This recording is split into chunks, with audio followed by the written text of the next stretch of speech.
tosuubira nti ekyagudde ekiteezi abantu ne bafa abangi bwe bati naffe kiyinza otutuukako kubanga Namambe azimbiddwamu industry oba amakampani amangi amataba enkuba bw'etonnya nga nnyingi amazzi tegalina we galaga poor planning ate nga ofisi ya NEMA weeri n'olukiiko olwo weruli lutunula awo wenfundikira nga ngamba NEMA Uganda n'olukiiko olwo waggulu weruvunaanyizibwa ku butonde bw'ensi nti esente ziteekebwawo gavumenti tezikola ekyo kye zirina kukola. Kaakati olwaleero tuvaayo nga twagala okulaba nga tudda mu city tupulaningira ekibuga kyaffe. Mugenda kukola mutya mmwe nga bwe kikwatako okulaba nga industry oba amakolero agali mu Muntobazi gavaawo oba mugenda gapulaningira mutya? Kuba already waliwo obuzibu obwazze nga amazzi gayala nga Namambe wonna ne wajjula ekkubo ne lisalibwako. NEMA ekitongole kyammwe n'olukiiko olwo lugenda kukola lutya? Ekampani ezo zigenda kumenyebwawo tuddemu okupulaningira ekibuga kyaffe kiki mugenda okukola? Waliwo ekitongole kyazimbawo bakiyita DAX naye amazzi olutonya tegakyalina gye galaga kyokka nga Muntobazi lubadde lutuyambako okuyisa amazzi kati amazzi gadde waggulu ne gakulusinga omwala guno ogw'ennamumira ogwewantoni wano ogwakano buzyo abakubiramu brokers ezo za papers nze ndaba nti kugenze kukoseza ddala abantu paka wansi abantu amazzi gagenze gabakubeera wansi kati simanyi bwe tugenda kukola ng'ate abavunaanyizibwawo tunalyagawamu. Perfect. Natwaye ebifo atandikiddeko muwala gwe Kame yalokoddeyo abakubiramu kugoboka naye abuuse abolezaamu trim activities ziva eno ne zijja nga zikola ki zikkirira kati n'ayogera ku nnamumira bakansala zabakikirira ebifo ebyo bigenda mu maaso nga tukola ki wabula kyaleesemu ekyakyesaka tuteeke mu bwongo nti omwala gugatta tegulina boundary emu naye bamuziza ekibuuzo wano nga mbalaba omukyalo ne yagambye naye nga municipality tulina weeyambye amayumba g'abantu oluusi enkuba bw'etonnya gajjula ki amazzi tugenda kikola tutya? Wayogedde ku issue erimu waste management twagala kumanya ne ku magezi how we can manage our waste management of waste strategies ezinokozesa versus the current strategies. Wakati if you say tulina issue y'okuba nti kati kola agenza akola ki ajjula oyinza twadvising otya ku mbeera egenda okuddako kubanga as we go on we are developing abantu beeyongera okuba abangi, the more the people or the population the more the waste generated. So ensonga HK ekyala ku lukiiko kuliko physical planning naye kati tuli mu mbeera ey'okuba nti some areas have been encroached abazimbyeko ebizimbe mu some areas bayinza kukola batya kuba kati bwe tulaga nti tuyingira mu physical planning waliwo ebifo ebigenda okugambibwa nti no ndeme ebigazetinga biri mu wetland abantu aba existinga before this system bagenda kukolebwa batya waliwo abazimba before ate nga bakulaga baawebwa authority by the planning offices. That means planning offices zamanya bifo bigazeted by that time. So katulera kwa gazeting under the new physical planning we are doing katulera kunakulebwa batya abantu abo time eyo ng'etuuse. I beg to submit. Abuuziza nti permission sometimes nga bwe mutuula okutema empenda okuyambako akakiiko ka environment eno ku municipality kiki kye muddako okupulaningira Katikkolo tuleme kufuna ate buzibu obwaguddewa ekiteezi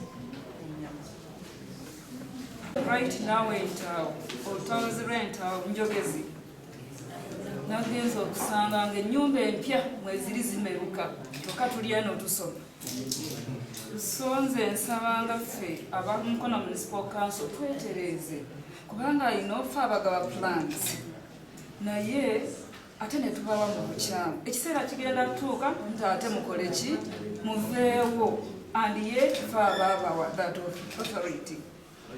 Ekirala kiri waste management.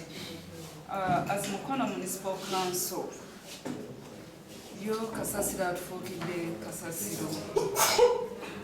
Kasasiro afuuse Kasasiro. Twateekawo bylaws but we are not implementing. Okusaba kwange tututeeke ag'amateeka ge twayisa mu nkola. Kasasiro ave Mukono Municipal Council tuswala noyita ku highway nga Kasasiro ajjudde, noyita wano nga ajjudde. Wakati bwe tunaakwatako ku bantu abo abamuyiwa abalala bajja kutya. Thank you very much. Nebuuza ssebo mu abakulu abazatuusa ku gavumenti ne waste management. Mu butonde bwaffe amafuta gano okuba nti gajjudde mu bantu oba Mukono amafuta ge tugatadde abantu bonna bonna bajjuddewo ba neighborhoods. Tugenda kukola tutya okulaba nti tuziyiza omukka okuva mu mafuta ago ate nga mukimanyi nti amafuta butwa ku bantu naye petrol station zimeruka buli lunaku. So kyensaba nga mwabaza otusomesa fe abakulembeze abaliwo tukoze tutya okulaba nga tukendeezaako ku mbeera y'amafuta mu batuuze baffe oba amafuta gasuuse era mu kigo kyangula mukulu okuba nti esobola okukwata kubanga amafuta buli meters waliwo amafuta. So yembeera eyo gyejagaza okumanya tukiprotectize tutya okulaba nti abantu baffe tubakuuma mu bulamu bwabwe ate ne mu environment yaffe okuba nti pollution teyeeyongera. Kale kiyongere environment tulina noising ekyo tukikoze tutya industrial park so yali government policy eyagamba katukyuse kino tukyuse forest reserve oba wetland tukiteekemu industries. Information, madam. Yes. Nyendo ye tunoza kusajja abantu yo information je madenya wateli mutono azimba Muntobazi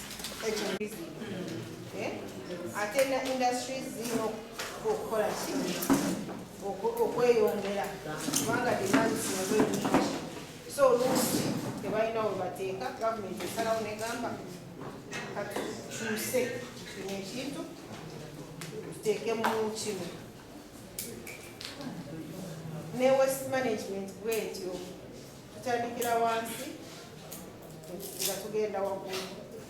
Ekirungi kya waste management enkya waliwo omuntu agenda okupresentinga enkya ajja kubibanyonyola byolina kubanga mukugu mu waste management nze jasanga nti omanyi edda jinja yokka yalina industries ng'abantu ebintu byonna balina okubijja jinja. Kati government egenze neteekako industrial park Sorority, Mbale, Kampala, so that people access goods and services. Better. Jinja wezi what industries actually no omani existing either houses or existing what facilities before the law. I think those ones are safe. Those ones are safe, but those ones after the law, they are not safe.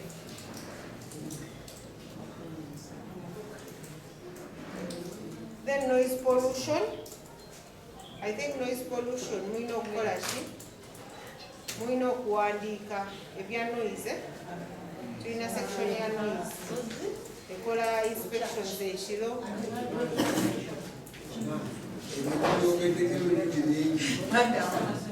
Excuse me, madam. Changana Mukono yenova neighboring district zikiwali bantu ba western ba northerners church ya kuba noise abantu balamentinze bawoganira schools kugamba abantu baweddeko n'emirembe kati badeni bakitekana kuffe naye ngwe omwana okusengero oyo twamugamba yona I think teyagendayo mu church naye yajja mu community nebamugamba bateekeko babawa amateeka nenema yajja tukenantabulirwa as a village.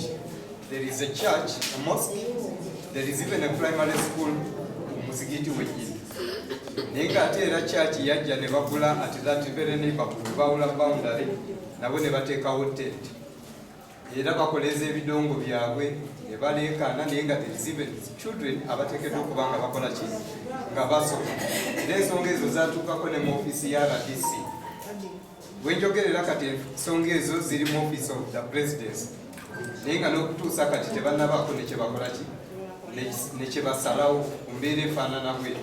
There is a mosque ng'emazeewo emyaka 12 nga bateekako even primary school basomesa baana baffe mu kitundu.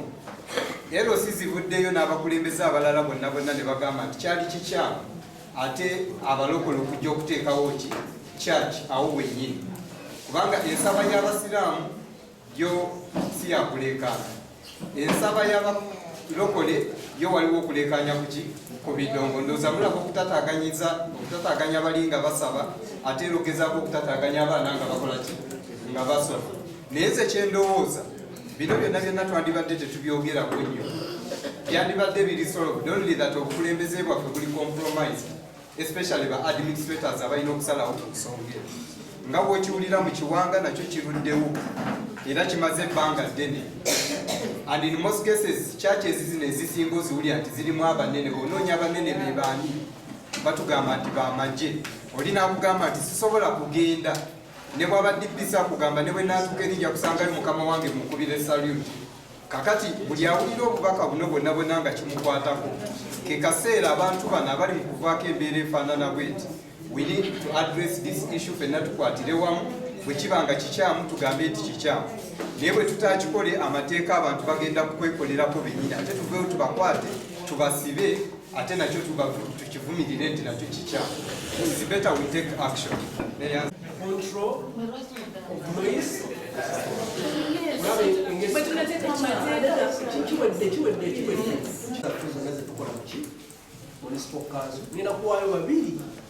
Councillors and technical staff, tutambule twetoolole abali okukola emirimu mu Muntobazi twogere gye bali. What we are doing is wrong as a team. Thank you. Tutunuulidde nnyo amakanisa naye nga amahoteri amabaala mangi twazimbye zikalina mu bantu, wansi bantu waggulu ki. Omusajja n'alyoka ayimba ennyimba nga ziyingira mu bantu. Ekyo badde nsaba nti basooke bafune obuuma ng'amaloboozi tegakola ki tegafuluma. Naye bw'onogamba nti twagalamu ekkanisa 3 ng'ate oli yazimbadde ekkanisa ye bateekemu obuuma balyoke bagulewo amakanisa. Obuzibu ky'onoonye ettaka lyaffe tubuwere tuteekewo ebipapulani bakenya Ennyama mu lulagala nkompuleninga ku kintu ekimu. Leero munnange olwo muwala wange nafuna akyogeddeko. Tutendiriza emisomo mingi ejinja batupakidde ebintu tubalira kutuwasi bwe baleeta wano naye sira mu mulimu gwe gwakola. Batusuubiza bulijjo omukulu Masengere nti bajja kutuweereza ebintu naye tubifuna. Nze mbadde olwo neneewuunya nnyo omusomo guno. Tuyinza tutya okujja nga tutalina na wawandiika. Tuwadde okatabo konna kanoti obuwadde si kakalaawo.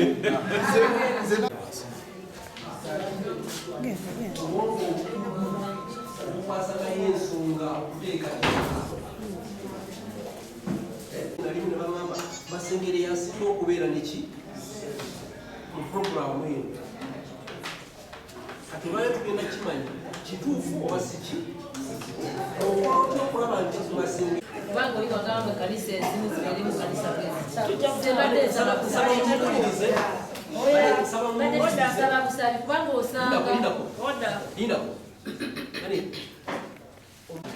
n'olwekyo ffe ng'abakulembeze tusaanidde okusitukiramu okugenda okulaba kiki ekiri ekatikkolo kubanga enjogere tennaba kugwa waffe tusooke tugeme kubanga bagamba okugema kusinga okuwonya nabwekityo ffe ng'abakulembeze tuleme kulekera batekiniko mulimu guno kubanga abantu baffe ebiseera ebisinga be bagwa mu buzibu n'olwekyo ate ku nkomerero bajja kunenya ku bukulembeze kitokoze nabwekyo bwe njagala okusabira mwani Masengero ne Dr.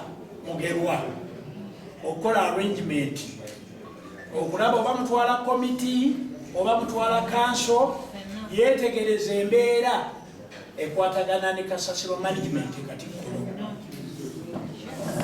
kubanga baatuwa ekyuma ekikuba kasasiro kipya kisobola okusunsula kasasiro nekikolamu manyiwa tiffe bamu mu Uganda abaafuna omusanga sirizaleka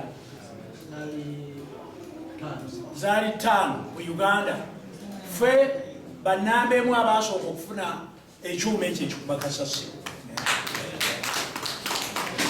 n'olwekyo tusaana tuyiteyo kubanga bakijja wano okuva lwe bakijjayo tetwagoberera wa gye bakissa so nga ate kasasiro yeeyongedde obuki obungi bwe twogera ku Kampala ekizibu kye yafunye kasasiro yazze waffe n'olwekyo tulina okusala amagezi Masengero obutasukka lwakuna oba lwakutaano tulina okuba nga tumaze okugenda ekatikkolo okulaba embeera nga bwefaanana kubanga geeti bagimenye olwedde ekatikkolo twabadde tetujjuza kakati tulina okutwalayo mangu excavator okulaba nga kiyambako okusika ebisaaniiko ebyo kubanga tulina baneiba abasulawo okumpi ate tuleme kufuna buzibu bwa kiko ekyo bwetuuka ku birimba bayiro tugenda bakola ki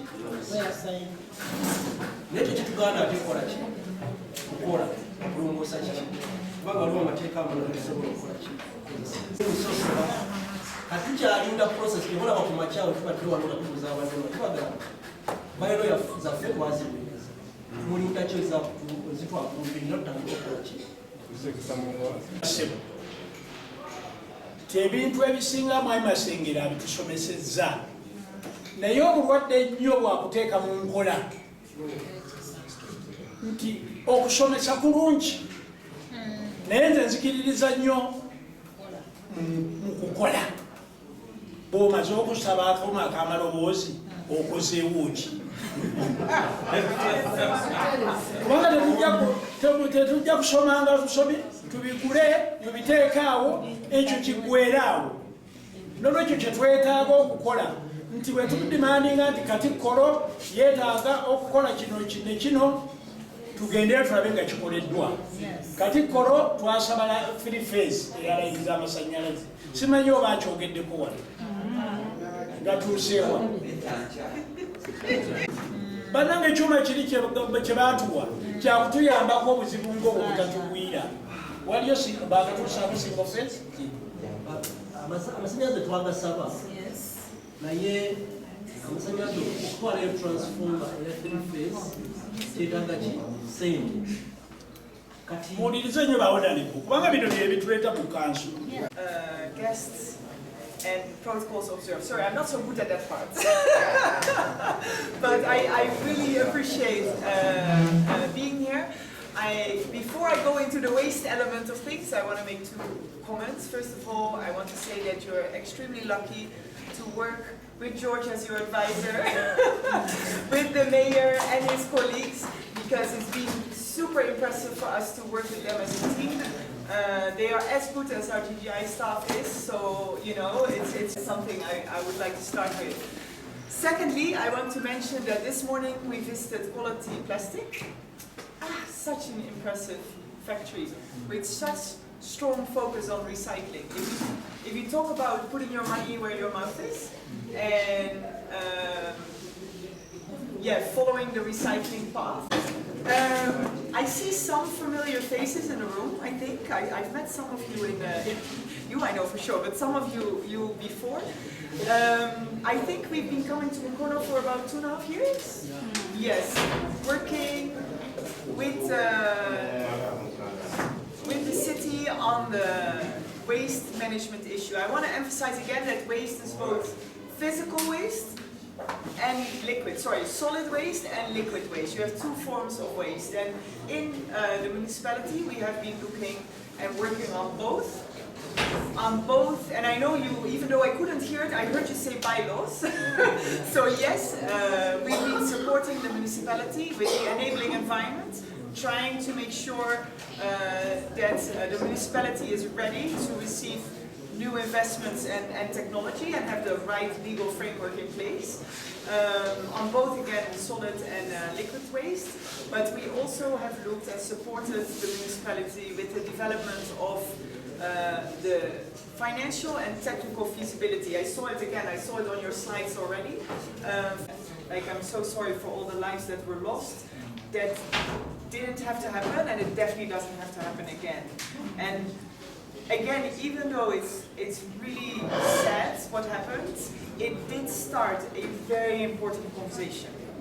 And that's the thing, I try to see something positive in every negative thing that happens. And for me, that is the positive. In the past, even in our conversations around Mukono waste facility, in our conversations about other waste facilities that we're working on, Uganda always expressed the wish not to take loans or not to use own money. They were really looking at grants.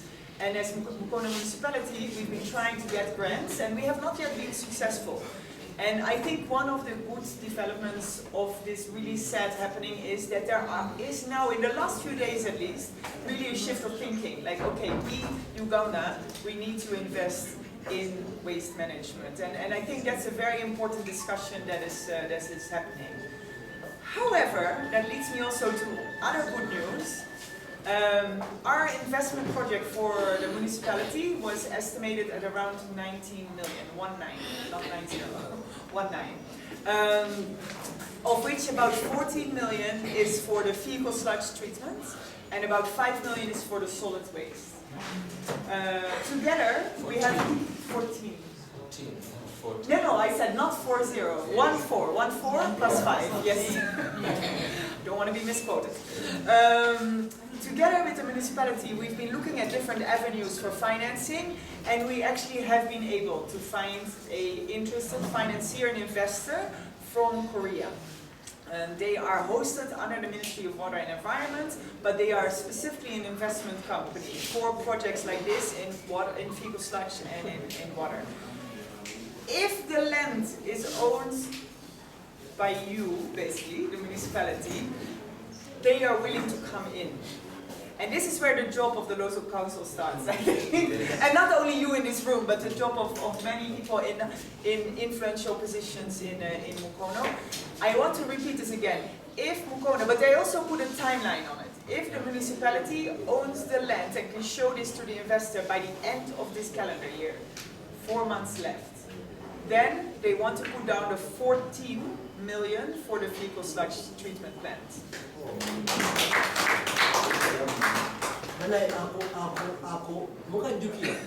This needs to be translated.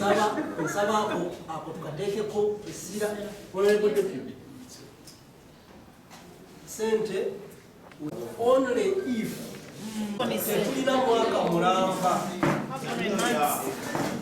omwaka guno obutakola ki kubanga basiketi abagyetaagamu sente baki kati ffe batuteereddewo kawindo mpaka abagambye ebintu bino si gwe wekka wabula buli alina influence wa ayagaliza Mukono ebiki wawazeemu we calculated about 4.5 4.5 Uganda shillings. I'm not so good at those calculations. 15 cents, and action has been taken by the municipality to obtain the land. But I think more efforts are needed. Maybe you can speak a bit about this, George, where the local council comes in this. Yeah. municipal councillors na kino kikulu agamba nti tugiyite blessing in disguise. Kiteezi yabadde time bomb n'egwawo naye alternative eriwo Ntebe obawa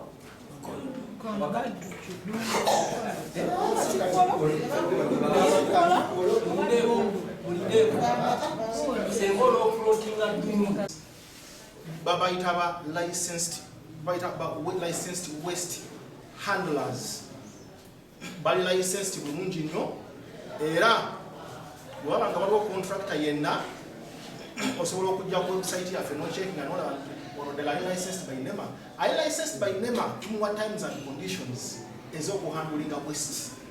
Kati maybe abantu abamu baba ku mulamwa gwabwe ne bakolaki ne bakola ebyabwe ebitali mu terms and conditions abalala bayinza okwefuula ngunno bali licensed nenga municipal council. Nga Mukono tulina enteekateeka y'okulaba nga tutunuulira areas environment ziri 8. Area esooka eya waste management, ekibuga kyonna okubeerawo kiteekwa okuba nga kikwata bulungi ensonga ya kasasiro. Nga Mukono tulina strategies 2, eya solid waste neya fecal sludge, nga strategy ne zitambula for 10 years. Area ey'okubiri gitunuulira is wetland management.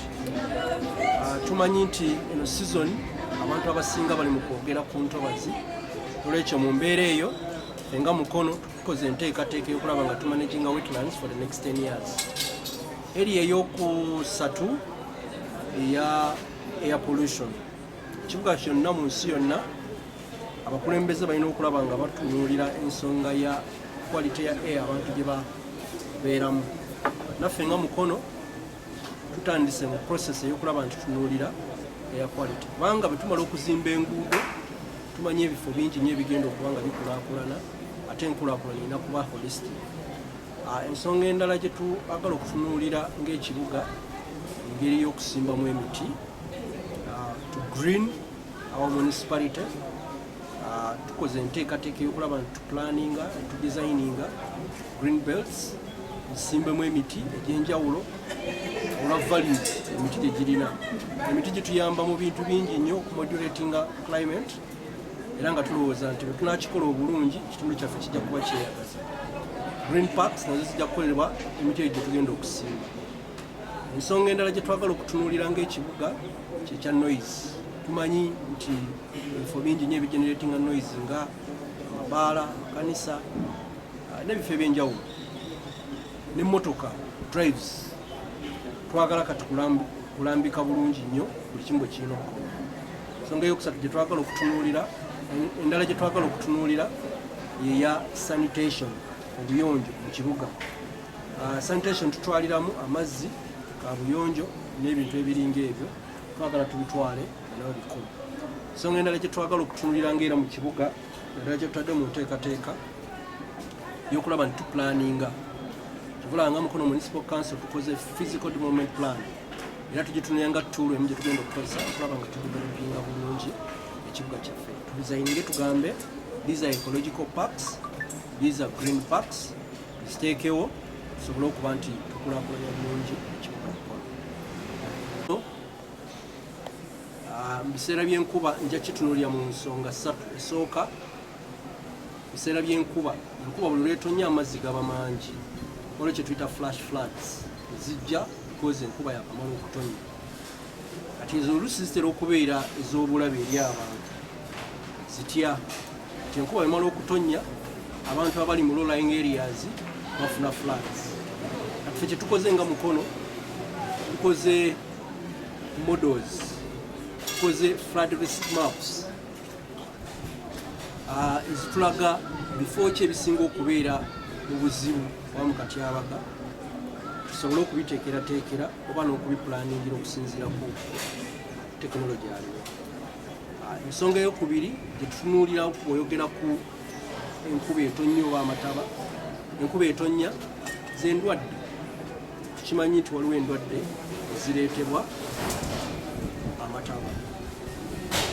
nti awo tukubiriza abantu baffe naddala abali mu bifo ebya wansi mwekakasa amazzi ge mujjamu ge mukozesa okulaba nga mufiirira abantu.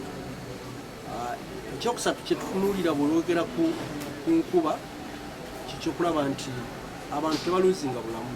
Abantu abasinga enkuba bw'etonnya nga bakwata kasasiro bamuteeka mu myala enkuba emitwale.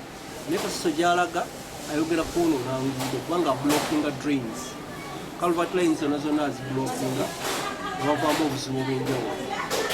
Enkuba era bw'etonnya abantu bakola flying toilets ne bayiwa kazambi ate n'aleeta obuzibu obulala obw'enjawulo. N'olwekyo mu nkuba tusuubiramu ebintu ebyo bisatu era ffe ng'ekibuga bye tutulaningira okulaba nti tubikwata bulungi.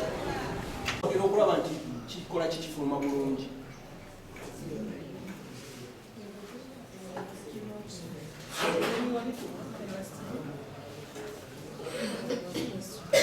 Bino ebibuuzo ngenda kubibasaba tubyeddemu obudde. Tukola ki? Kati ffe tweteeseteese tutya? Tujja kutunuulira ebintu ng'okuteekateeka. Mulaba kiri ekipande ekiriwo kye tugambye ekya Mukono Municipal Council Climate Change Risk Map oba Flood Hazard Map. Otandikira kumanya bano bali mu mbeera ki, bano bali mu mbeera ki, wa wentandikira okuyamba. Okakasa nti abasinga okubeera obubi mbateekateeka basobola okuba nti basobola okukola ki, okuwanira impacts. Ebyo byebintu bye tugenda okufokasingako when it comes to Mukono Municipal. Ddala 5 eza $, naye nga tuzaawulamu bwe tutyo tuliko $5,556 wawe tukanka zetuwa miliyoni endala 42 zituweebwa ekitongole ekikuba Ekifalansa. So program bwetu bwetambula ezisigadde gavumenti ejja kubeera ekola ki eziteekamu etya kino kirina okubeera nga kiriya nnyo. Gavumenti eyinza obutakwata ssente kuzituwa naye ekwata ssente tugatta ssente zebawa mu road fund gye tuzibala nti ezijja nga zabe zinakola luguudo lwa Camel Valley nga tulokoze bwezikomawo gatukole kuki ku birala. So ezo ssente zonna tuzigatta okufuna omuwendo guno. Njagala kwogera ku kino komiti n'environment environment erina omulimu gwagizo nnyo okutuukiriza ebintu ebyenjawulo okuyamba municipality yammwe okufunamu eno program ku byonna ebikolebwa nende ku bintu bye muteesaako nga komiti. Kyova olaba nti tubatwala muli bankizo bwe mukola municipality ekola nefuna ne bonus. Bwe muba temukoze municipality efiirwa. Bino byonna ebintu byolaba wano bikwatagana ku byebadde mulende kiyita ISP. Ze ssente ezibaweebwa okwongera amaanyi mu mirimu gyabwe gye tukolanga komiti